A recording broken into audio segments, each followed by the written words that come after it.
ಎಲ್ಲರಿಗೂ ವಿಶ್ವ ಮಹಿಳಾ ದಿನದ ಶುಭಾಶಯಗಳನ್ನ ಹೇಳ್ತಾ ಈಗ ಕಾರ್ಯಕ್ರಮದ ಉಪನ್ಯಾಸ ಕಾರ್ಯಕ್ರಮವನ್ನು ಮಾಡ್ತಾ ಇದ್ದೀವಿ. ವಿಶ್ವ ಮಹಿಳಾ ದಿನ ಇಂದು ಎಲ್ಲ ಮಾತೆಯರಿಗೂ ಈ ಜಗತ್ತು ಅತ್ಯಂತ ಸುಖಿಗಳಾಗಿಸಿರುವ ಎಲ್ಲ ಮಾತೃಹೃದಯದ ಹೆಣ್ಣಿಗೆ ಶುಭಾಶಯಗಳನ್ನು ಹೇಳ್ತಾ ಪ್ರತಿ ಕ್ಷಣ ಪ್ರತಿ ಗಂಟೆ ಇನ್ನೊಬ್ಬರಿಗೆ ಅಂದರೆ ತನ್ನ ಕುಟುಂಬ ಗಂಡ ಮಕ್ಕಳು ಎಂದು ಕುಟುಂಬ ವ್ಯವಸ್ಥೆಯನ್ನು ಅತ್ಯಂತ ಜಾಗೃತವಾಗಿ ಕಾಯ್ದುಕೊಂಡು ಬಂದಿರುವಂತಹ ಪ್ರತಿ ಹೆಣ್ಣು ತನ್ನ ಅಸ್ಮಿತೆಯನ್ನು ಗುರುತಿಸುವ ಒಂದು ಸಂಭ್ರಮದ ದಿನ. ಬೇರೆಯವರಿಗಾಗಿ ತನ್ನ ಇಡೀ ಬದುಕನ್ನೇ ಕಳೆದುಕೊಂಡು ಬಿಡುವ ಹೆಣ್ಣು ತನ್ನದು ಅಂತ ಒಂದು ವಿಶೇಷ ದಿನ ಇದೆ ಅಂತ ಹೇಳಿ ಗುರುತಿಸುವ, ಅಭಿನಂದಿಸುವ ಮನಸ್ಸುಗಳು ಇವೆ ಅನ್ನುವಂತಹ ಸಾರ್ಥಕತೆಯನ್ನು ಕಂಡುಕೊಳ್ಳುವ ದಿನ ಇದಾಗಿದೆ ಅಂತ ಹೇಳಿ ನಾನು ಭಾವಿಸ್ತೀನಿ. ಮನೆಯ ಒಳಗಿನ ಹೊರಗಿನ ಸಮಾನ ಅವಕಾಶದಲ್ಲಿ ದಿಟ್ಟತನದಿಂದ ಯಶಸ್ವಿಯಾದರೂ ಆಕೆಯನ್ನು ಇನ್ನೂ ಕನಿಷ್ಠ ಮಟ್ಟದಲ್ಲಿಯೇ ಕಾಣುತ್ತಿದ್ದೇವೆ. ಆಕೆಗೆ ಇಂದು ಹೆಚ್ಚು ದೃಢವಾಗಿ ತನ್ನ ಭವಿಷ್ಯವನ್ನು ವಿಸ್ತರಿಸಿಕೊಳ್ಳುತ್ತಿದ್ದಾಳೆ. ಈ ಮಹಿಳಾ ದಿನ ಅನ್ನೋದನ್ನು ನಾವು ಯಾಕೆ ಆಚರಿಸ್ತಾ ಇದ್ದೀವಿ ಅನ್ನುವಂಥದ್ದು, ಮಹಿಳೆ ತನಗೆ ಸಿಗಬೇಕಾದಂತಹ ಸಮಾನವಾದ ಅವಕಾಶಗಳಿಗಾಗಿ, ಸಮಾನ ಹಕ್ಕುಗಳಿಗಾಗಿ ಹೋರಾಡಿ ಯಶಸ್ವಿಯಾದ ದಿನ ಇದು ಅಂತ ಹೇಳಿ ಗುರುತಿಸಲಾಗಿದೆ. ವಿಶ್ವ ಮಹಿಳಾ ದಿನವನ್ನಾಗಿ ಆಚರಿಸಲಾಗ್ತಾ ಇದೆ. ಮಹಿಳೆಯರ ಹೋರಾಟಕ್ಕೆ ಒಂದು ರೀತಿಯ ಗೆಲುವನ್ನು ತಂದುಕೊಟ್ಟ ದಿನ ಇದಾಗಿದೆ. ನ್ಯೂಯಾರ್ಕ್ನಲ್ಲಿ ಕ್ಲಾರಾ ಜೆಟ್ಕಿನ್ ಅನ್ನುವಂತಹ ಮಹಿಳಾ ಹೋರಾಟಗಾರ್ತಿ ತನಗೆ ಸಿಗಬೇಕಾಗಿರುವಂತಹ ಸಮಾನ ವೇತನ, ಸಮಾನ ಹಕ್ಕುಗಳಿಗಾಗಿ ಮತ್ತು ಹೆರಿಗೆ ಸೌಲಭ್ಯಕ್ಕಾಗಿ ತಿಂಗಳುಗಟ್ಟಲೆ ಹೋರಾಡಿ ಮಾಡಿದಂತಹ ಗೆಲುವು ಸಾಧಿಸಿದ ದಿನ ಅಂತ ಹೇಳಿ ಇದನ್ನು ಗುರುತಿಸಲಾಗಿದೆ. ತನ್ನ ನ್ಯಾಯಯುತವಾದ ಹಕ್ಕನ್ನು ದಕ್ಕಿಸಿಕೊಳ್ಳಲು ಸಂಘರ್ಷವಾದ ಹೋರಾಟಕ್ಕೆ ಸಿಕ್ಕ ಗೆಲುವನ್ನು, ಅದರ ಬದ್ಧತೆಯನ್ನು ಸ್ಮರಿಸಿಕೊಳ್ಳುವ ದಿನ. ವಿಶ್ವಸಂಸ್ಥೆ ಇದನ್ನು 1975ರಲ್ಲಿ ಈ ದಿನವನ್ನು ವಿಶ್ವ ಮಹಿಳಾ ದಿನವಾಗಿ ಘೋಷಣೆ ಮಾಡಿತು. ಆಕೆ ತನ್ನ ಹಲವು ರಂಗಗಳಲ್ಲಿ ಸಾಮಾಜಿಕವಾಗಿ, ರಾಜಕೀಯವಾಗಿ, ಆರ್ಥಿಕವಾಗಿ ಹೀಗೆ ಬಹಳಷ್ಟು ಕ್ಷೇತ್ರದಲ್ಲಿ ಸಮರ್ಪಕವಾದಂತಹ ಅರ್ಪಣಾ ಭಾವಕ್ಕೆ ಅಭಿನಂದಿಸುವ ವಿಶ್ವವ್ಯಾಪಿ ಮಹಿಳೆಯ ಹಕ್ಕು ಮತ್ತು ಸೌಲಭ್ಯಗಳನ್ನು ಪರಿಚಯ ಮಾಡಿಕೊಡುವಂತಹ ದಿನವೂ ಸಹ ಇದಾಗಿದೆ.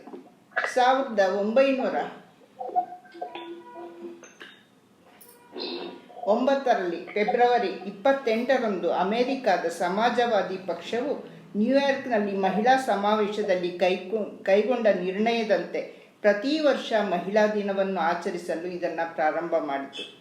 ಮೊದಲ ವರ್ಷ ಮಹಿಳಾ ದಿನವನ್ನು 1910ರಲ್ಲಿ ಜರ್ಮನಿಯಲ್ಲಿ ಇದನ್ನು ಆಚರಣೆ ಮಾಡಿದ್ರು. ನಂತರ ರಷ್ಯಾದಲ್ಲಿ ಇದನ್ನು ಆಚರಣೆ ಮಾಡಿದ್ರು.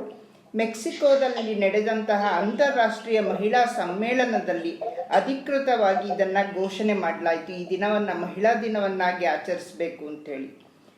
ಹಾಗಾಗಿ ಇದನ್ನು ಭಾರತದಲ್ಲಿ ನಾವು ಸರೋಜಿನಿ ನಾಯ್ಡು ಅವರ ಜನ್ಮದಿನವನ್ನು ಫೆಬ್ರವರಿ 13 ರಾಷ್ಟ್ರೀಯ ಮಹಿಳಾ ದಿನ ಅಂತ ಹೇಳಿ ಆಚರಿಸಬೇಕು ಅಂತ ಹೇಳಿ ಅದನ್ನು ಸಹ ಆ ದಿನವನ್ನು ಆಚರಣೆ ಮಾಡಿದ್ರು ಆ ವರ್ಷದಲ್ಲಿ. ನಂತರ ಅದನ್ನು ಮತ್ತೆ ಬದಲಾವಣೆಯನ್ನು ಮಾಡಿಕೊಂಡು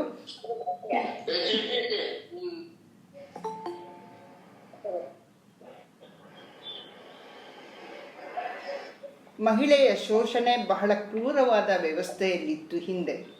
ಆಕೆ ಪ್ರಾಣಿಗಳಿಗಿಂತ ಕೀಳಾದ ವ್ಯವಸ್ಥೆಯಲ್ಲಿ ಬದುಕಿದ್ದಳು ಅನ್ನುವಂಥದ್ದನ್ನು ನಾವು ಗಮನಿಸಬೇಕು. ವೇದಗಳ ಕಾಲದಲ್ಲಿ ಮಹಿಳೆಗೆ ಸಮಾನವಾದಂತಹ ಅವಕಾಶ ಸಿಕ್ತು. ಅದು ಮತ್ತೆ ಆಕೆಯನ್ನು ಗೌರವಿಸುವಂತಹ, ಪುರುಷನಿಗೆ ಸಮಾನವಾಗಿ ವಿದ್ವತ್ ಸಭೆಗಳಲ್ಲಿ ಆಕೆಯನ್ನು ಗೌರವಿಸುವಂತಹ ಅವಕಾಶಗಳು, ಪಾಂಡಿತ್ಯ ಮತ್ತು ಚಿಂತನೆಗಳಲ್ಲಿ ಅವಕಾಶವನ್ನು ಕೊಟ್ಟಂತಹ ಕಾಲ ವೇದಕಾಲ. ನಂತರ ಅಲ್ಲಿ ಬಂದಂತಹ ಕಾವ್ಯ ರಚನೆಯಲ್ಲೂ ಸಹ ಮಹಿಳೆಯರು ತೊಡಗಿಸ್ಕೊಂಡಿದ್ರು ಅಂಥೇಳಿ ಗಾರ್ಗಿ, ಮೈತ್ರೇಯಿ, ಲೋಪಮುದ್ರಾ, ಇಂದ್ರಾಣಿ ಇವರೆಲ್ಲರೂ ಸಹ ಅಪಾರವಾದ ಪಾಂಡಿತ್ಯವನ್ನು ಪ್ರದರ್ಶನ ಮಾಡಿದಂತಹ, ಸಮಾನ ವೇದಿಕೆಯಲ್ಲಿ ಪುರುಷರ ಜೊತೆಯಲ್ಲಿ ಚರ್ಚೆಗಳಲ್ಲಿ ಭಾಗವಹಿಸುತ್ತಿದ್ದಂತಹ ಕಾಲ ಆಗಿತ್ತು. ಆದರೆ ನಂತರ ಬಂದಂತಹ ಸ್ಮೃತಿಯ ಕಾಲದಲ್ಲಿ, ಮನುವಿನ ಕಾಲದಲ್ಲಿ ಮತ್ತೆ ಮಹಿಳೆಯನ್ನು ಬಂಧನದಲ್ಲಿ ಇರಿಸುವಂತಹ ಒಂದು ಶೋಷಣೆಯ ವ್ಯವಸ್ಥೆ ಮತ್ತೆ ಪ್ರಾರಂಭ ಆಯಿತು ಅಂಥೇಳಿ. ಆಕೆಯ ಬದುಕು ಮತ್ತಷ್ಟು ಶೋಚನೀಯ ಆಗ್ತಾ ಇದ್ದಂತಹ ಕಾಲದಲ್ಲಿ ಉದಯವಾಗಿದ್ದೇನೆ 12ನೇ ಶತಮಾನದ ಶರಣಯುಗ. ಅಲ್ಲಿ ಬಂದಂತಹ ಶರಣರ ಈ ಕಲ್ಪನೆಯಲ್ಲಿ ಮಹಿಳೆಗೆ ಸಮಾನ ಅವಕಾಶಗಳ ಜೊತೆಗೆ ಗೌರವಯುತವಾದ ಸ್ಥಾನಮಾನಗಳು ಮತ್ತು ಬರೆಯುವ, ಓದುವ, ಚರ್ಚೆಯಲ್ಲಿ ಭಾಗವಹಿಸುವಂತಹ, ಮನೆಯಿಂದ ಹೊರಗೆ ಬಂದು ಅನುಭವ ಮಂಟಪದಲ್ಲಿ ಭಾಗವಹಿಸುವಂತಹ ಎಲ್ಲ ಅವಕಾಶವನ್ನು ಶರಣರು ಕೊಟ್ಟಿದ್ದಂತಹ ಕಾಲವನ್ನು ವಿಶ್ವಮಟ್ಟದಲ್ಲಿ ಇದು ಒಂದು ಸ್ವತಂತ್ರವನ್ನು ಮಹಿಳೆಗೆ ಕೊಟ್ಟಂತಹ ಕಾಲ ಅಂತ ಹೇಳಿ ಗುರುತಿಸಲಾಗಿದೆ. ಯಾಕಂದರೆ ಇವತ್ತಿಗೂ ಸಹ ಅಮೆರಿಕ ಅಂತ ಮುಂದುವರಿದ ದೇಶದಲ್ಲಿ ಮಹಿಳೆಗೆ ತನ್ನದೇ ಆದಂತಹ ಸ್ವಾತಂತ್ರ್ಯವನ್ನು ವ್ಯಕ್ತಪಡಿಸೋದಕ್ಕೆ ಬಹಳ ಒಂದು ರೀತಿಯ ನಿಯಮಗಳಿದ್ದಾವೆ ಅನ್ನುವಂಥದ್ದನ್ನು ಗಮನಿಸಬೇಕು. ಹೆರಿಗೆಯ ರಜೆಗಳಾಗಲಿ ಇಲ್ಲಿಯಷ್ಟು ಸುಲಭವಾಗಿ ಅಲ್ಲಿ ದೊರಕ್ತಾ ಇಲ್ಲ ಅನ್ನುವಂಥದ್ದು ಸಹ ಇದೆ. ಅಂದರೆ ಮುಂದುವರಿದ ರಾಷ್ಟ್ರದಲ್ಲಿಯೂ ಸಹ ಆಗದಲೇ ಇರುವಂತಹ ಬದಲಾವಣೆಗಳನ್ನು ನಾವು ಭಾರತದಲ್ಲಿ ಇವತ್ತು ಕಂಡುಕೊಂಡಿದ್ದೀವಿ. ಬಹಳಷ್ಟು ಬದಲಾವಣೆಗಳನ್ನು, ಮಹಿಳೆಗೆ ಅವಕಾಶಗಳನ್ನು ಸಹ ಇವತ್ತು ನಮ್ಮ ಸಮಾಜದಲ್ಲಿ ಸಿಗ್ತಾ ಇದೆ ಅನ್ನುವಂಥದ್ದು. ಹಾಗೆ ಈ ಶರಣ ಯುಗದ ನಂತರ ಬಂದಂತಹ ಬೌದ್ಧ, ಜೈನ ಯುಗದಲ್ಲೂ ಸಹ ಮತ್ತೆ ಮಹಿಳೆಯನ್ನು ಮತ್ತೆ ಶೋಷಣೆಗೆ, ಅಂದರೆ ಶೋಷಣೆ ಅಂತಂದರೆ ಅವಕಾಶ ವಂಚಿತಳನ್ನಾಗಿ ಮಾಡುವಂಥದ್ದಾಯಿತು. ಆದರೆ ಈ ರೀತಿಯ ಎಲ್ಲ, ಅಂದರೆ ವಿಶ್ವಮಟ್ಟದಲ್ಲೂ ಸಹ ಸಾಕ್ರೆಟಿಸು ಮತ್ತು ಪ್ಲೇಟೋ ಅವ್ರುಗಳು ಸಹ ಮಹಿಳೆಯನ್ನು ಬಹಳ ದುರ್ಬಲಳು ಮತ್ತು ಅಪರಿಪೂರ್ಣಳು, ಆಕೆ ಸಮಾನವಾಗಿ ಗಂಡಿಗೆ ಸಮಾನವಾದಂತಹ ವ್ಯಕ್ತಪಡಿಸುವಂಥದ್ದನ್ನು, ಬೌದ್ಧಿಕವಾದ ಚಿಂತನೆಯನ್ನು ಹೇಳುವಂಥ ಅವಕಾಶಗಳಿಲ್ಲ ಅನ್ನುವಂತಹ ಎಲ್ಲ ಅಭಿಪ್ರಾಯಗಳನ್ನು ಅವರು ವ್ಯಕ್ತಪಡಿಸಿದ್ರು ಅನ್ನುವಂಥದ್ದು ಸಹ ನಾವು ಗಮನಿಸಬೇಕಾಗಿದೆ. ಆಮೇಲೆ ನಂತರ ನಮ್ಮ ಭಾರತದಲ್ಲಿ 19ನೇ ಶತಮಾನಕ್ಕೆ ಬ್ರಿಟಿಷರ ಆಗಮನದ ನಂತರ ಬಂದಂತಹ ಈ ಮಹಿಳಾ ಶಿಕ್ಷಣ ನೀತಿ ಇದೆಯಲ್ಲ, ಆಗ ಸ್ವತಂತ್ರಕ್ಕಾಗಿ ಹೋರಾಡಿದಂತಹ ನಮ್ಮ ಬಹಳಷ್ಟು ಮಂದಿ, ಅನಿ ಬೆಸೆಂಟು, ದಯಾನಂದ ಸರಸ್ವತಿ, ರಾಜಾರಾಮ್ ಮೋಹನ್ ರಾಯ್, ಇವರೆಲ್ಲರೂ ಸಹ ಸಾವಿತ್ರಿಬಾಯಿ ಫುಲೆ ದಂಪತಿಗಳಿದಾರಲ್ಲ ಅವರು, ಆಮೇಲೆ ಜ್ಯೋತಿಬಾಯಿ ಫುಲೆ ಅವರ ಪತಿ ಮತ್ತು ಸತಿ ಸಾವಿತ್ರಿಬಾಯಿ ಫುಲೆ, ಇವರಿಬ್ಬರೂ ಸಹ ಬಹಳಷ್ಟು ಮಹಿಳೆಯ ಶಿಕ್ಷಣಕ್ಕಾಗಿ ಹೋರಾಡಿದಂಥವ್ರು. ಇವರೆಲ್ಲರ ಚಿಂತನೆಯ ಫಲವಾಗಿ ಮಹಿಳೆಗೆ ಬಹಳಷ್ಟು ಸ್ವಾತಂತ್ರ್ಯ ಮತ್ತು ಶಿಕ್ಷಣವನ್ನು ಮಾಡುವಂತಹ ಅವಕಾಶವನ್ನೆಲ್ಲ ಸಹ ಆ ಕಾಲದಲ್ಲಿ ಕೊಡೋದಕ್ಕೆ ಸಾಧ್ಯ ಆಯಿತು. ಬಾಲ್ಯ ವಿವಾಹ ಇತ್ತು, ಭ್ರೂಣ ಹತ್ಯೆ ಇತ್ತು, ಮತ್ತು ವಿಧವಾ ವಿವಾಹ ಇತ್ತು, ವರದಕ್ಷಿಣೆ ವಿರೋಧಿ ನೀತಿ ಇತ್ತು. ಇಂತಹ ಮತ್ತು ಆಮೇಲೆ ಕಡ್ಡಾಯ ಶಿಕ್ಷಣವನ್ನು ಕೊಡುವಂಥದ್ದನ್ನು ಪ್ರಾರಂಭ ಮಾಡಿದ್ರು ಈ ಕಾಲದಲ್ಲಿ. ಆ ಎಲ್ಲ ಶೋಷಣೆಗಳನ್ನು ದಾಟಿ ಈ ಶಿಕ್ಷಣ ವ್ಯವಸ್ಥೆಯಿಂದ ಬಂದಂತಹ ಮಹಿಳೆಗೆ ಸ್ವಾತಂತ್ರ್ಯ ಇದೆಯಲ್ಲ, ಆ ನಂತರದಲ್ಲಿ ಬಂದಂತಹ ಎಲ್ಲವೂ ಸಹ ಒಂದು ರೀತಿಯ ಹೆಣ್ಣಿಗೆ ತನ್ನ ಭಾವನೆಗಳನ್ನು ಬೌದ್ಧಿಕವಾಗಿ ಮತ್ತು ಸಾಮಾಜಿಕವಾಗಿ ಆಕೆ ಎಲ್ಲರ ಜೊತೆಗೆ ಬೆರೆಯುವಂತಹ ಅವಕಾಶಗಳನ್ನು ಕಲ್ಪಿಸಿಕೊಡ್ತು. 1917ರಲ್ಲಿ ಕಲ್ಕತ್ತಾದಲ್ಲಿ ಕಾಂಗ್ರೆಸ್ ಅಧಿವೇಶನದಲ್ಲಿ ಸ್ತ್ರೀ ಸಮಾನತೆಯ ಬಗ್ಗೆ ಒಂದು ಚರ್ಚೆಯನ್ನು ಸಹ ಮಾಡಲಾಯಿತು. ಪುರುಷರಂತೆ ನಮಗೂ ಹಕ್ಕು ಬಾಧ್ಯತೆಗಳು ಬೇಕು ಅನ್ನುವಂತಹ ಬ್ರಿಟಿಷ್ ಪಾರ್ಲಿಮೆಂಟ್ಗೆ ಒಂದು ಮನವಿಯನ್ನು ಸಹ ಆ ಕಾಲದ ಮಹಿಳೆಯರು ಕೊಟ್ಟಿದ್ರು. ಅದನ್ನು ಮತ್ತೆ ಸ್ವತಂತ್ರ ನಂತರದಲ್ಲಿ ಸ್ವಯಂ ಪ್ರೇರಣೆಯಿಂದ ಅವಳ ಬದುಕನ್ನು ಹಸನುಗೊಳಿಸಬೇಕು ಅನ್ನುವಂತಹ ನಿಟ್ಟಿನಲ್ಲಿ ಮತ್ತೆ ಕಾನೂನಾತ್ಮಕವಾಗಿ ಆಕೆಗೆ ಎಲ್ಲವನ್ನ ಅವಕಾಶವನ್ನು ಕೊಡುವಂತಹ ನಿರ್ಧಾರವನ್ನು ಮಾಡಲಾಯಿತು.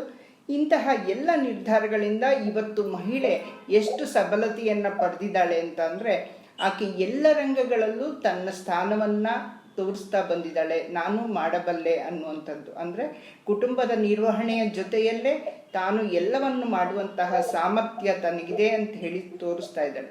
ಆದರೆ ಆ ಎಲ್ಲ ತೋರಿಸುವ ಸಮಾನತೆಯ ಹಿಂದೆ ಮಹಿಳೆ ತನ್ನನ್ನು ತಾನೇ ಬೇರೆ ಬೇರೆ ರೀತಿಯಲ್ಲಿ ಶೋಷಣೆಯ ಇದಕ್ಕೆ ಸಿಗಾಕೊಳ್ತಾ ಇದ್ದಾಳೆ ಅನ್ನುವಂಥದ್ದನ್ನು ಸಹ ಇವತ್ತಿನ ಮಹಿಳಾ ಚಳವಳಿಯ ಹೋರಾಟಗಾರರು ಗುರುತಿಸ್ತಾ ಇದ್ದಾರೆ. ಅಂದರೆ ಆ ಭ್ರೂಣ ಹತ್ಯೆ ಇನ್ನೂ ಇದೆ, ಹಾಗೆ ಮಹಿಳೆಗೆ ಬೇರೆ ಬೇರೆ ರೀತಿಯ ಶೋಷಣೆಗಳ ವಿಧಗಳು ಬೇರೆ ಬೇರೆ ರೀತಿಯಲ್ಲಿ ವ್ಯಕ್ತ ಆಗ್ತಾ ಇದೆ. ಆಕೆಗೆ ಸಮಾನ ಅವಕಾಶಗಳು ಸಿಕ್ಕರೂ ಸಹ ಆಕೆಯನ್ನು ಆ ಎಲ್ಲದರಿಂದ ಹಿಂದೆ ಸರಿಸುವಂತಹ ಪ್ರಯತ್ನಗಳು ನಡೀತಾ ಇದೆ ಅಂದರೆ ಹೆಣ್ಣು ಎಷ್ಟೆಲ್ಲ ಸಾಧನೆ ಮಾಡಿದ್ರು ಅವಳು ಜೈವಿಕವಾಗಿ ಒಂದು ರೀತಿಯ ದುರ್ಬಲ ವ್ಯವಸ್ಥೆಯಲ್ಲಿ ಇದರಲ್ಲೇ ಇರೋದ್ರಿಂದ ಆಕೆ ಎಲ್ಲ ಸಾಮರ್ಥ್ಯವನ್ನು ಎಷ್ಟೇ ತೋರಿಸಿದ್ರು ಪುರುಷನ ಪ್ರಾಬಲ್ಯದ ಮುಂದೆ ತನ್ನ ಎಲ್ಲ ಸ್ವತಂತ್ರವನ್ನು ಮತ್ತೆ ಕಳ್ಕೊಳ್ತಾ ಇದ್ದಾಳನೋ ಅನ್ನುವಂಥದ್ದನ್ನು ಇವತ್ತಿನ ಹೋರಾಟಗಾರ್ತಿಯರು ಹೇಳ್ತಾರೆ. ಆದರೆ ಮಹಿಳೆಯ ಶೋಷಣೆಯ ಜೊತೆಗೆ ಪುರುಷರ ಶೋಷಣೆಯೂ ಇದೆ ಅನ್ನುವಂತಹ ಒಂದು ಅಭಿಪ್ರಾಯವನ್ನು ಸಹ ಇವತ್ತೆಲ್ಲರೂ ವ್ಯಕ್ತಪಡಿಸ್ತಾ ಇದ್ದಾರೆ. ಬರೀ ಮಹಿಳೆಯ ಶೋಷಣೆ ಅಷ್ಟೇ ಅಲ್ಲ, ಪುರುಷರು ಸಹ ಮಹಿಳೆಯರಿಂದ ಶೋಷಿತರಾಗ್ತಾ ಇದ್ದಾರೆ ಅಂಥೇಳಿ.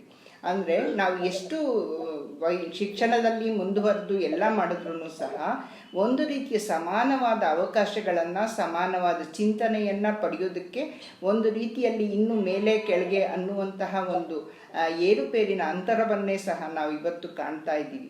ಇಂಥ ಎಲ್ಲ ಹೋರಾಟಗಳನ್ನು ನಾವು ಮಹಿಳೆ ಮಾಡ್ಕೊಂಡು ಬಂದಿದ್ರು. ಮಹಿಳೆಯ ಒಂದು ನಿಸ್ವಾರ್ಥವಾದಂತಹ ಸೇವೆ, ಕುಟುಂಬ ನಿರ್ವಹಣೆಯಲ್ಲಿ, ಕುಟುಂಬವನ್ನು ಕಟ್ಟಿಕೊಡುವುದರಲ್ಲಿ ಸಮಾಜಕ್ಕೆ ಆಕೆಯ ಕೊಡುಗೆಯನ್ನು ಸಹ ಯಾರೂ ಮರೆಯೋದಕ್ಕೆ ಸಾಧ್ಯ ಇಲ್ಲ. ಅಂತಹ ಮಹಿಳೆಯ ಕುರಿತು ವಿಶ್ವದ ಮಹಿಳಾ ದಿನದಂದು ಒಂದು ಘೋಷವಾಕ್ಯವನ್ನು ವಿಶ್ವಸಂಸ್ಥೆ ಹೇಳಿದೆ, ಗಿವ್ ಟು ಗೈನ್ ಅಂತ ಹೇಳಿ. ಅಂದರೆ ನೀವು ಮಹಿಳೆಗೆ ಏನನ್ನ ಕೊಡ್ತೀರಾ ಅದನ್ನು ಮತ್ತೆ ಪಡೆಯೋದಕ್ಕೆ ಸಾಧ್ಯ ಇದೆ ಅಂತ ಹೇಳಿ. ನೀವು ಮಹಿಳೆಗೆ ಅವಕಾಶಗಳನ್ನು ಕೊಟ್ಟರೆ ನೀವು ಮತ್ತೆ ಅದನ್ನು ಉತ್ತಮವಾದ ಪ್ರಗತಿಯನ್ನು ಪಡಿತೀರಾ, ಸಮಾಜ ಪ್ರಗತಿ ಆಗುತ್ತೆ, ನಿಮ್ಮ ಕುಟುಂಬ ಪ್ರಗತಿ ಆಗುತ್ತೆ, ನೀವು ಅದರಲ್ಲಿ ಹೆಚ್ಚು ಉನ್ನತಿಯನ್ನು ಪಡಿತಾ ಹೋಗ್ತೀರಾ ಅಂತ.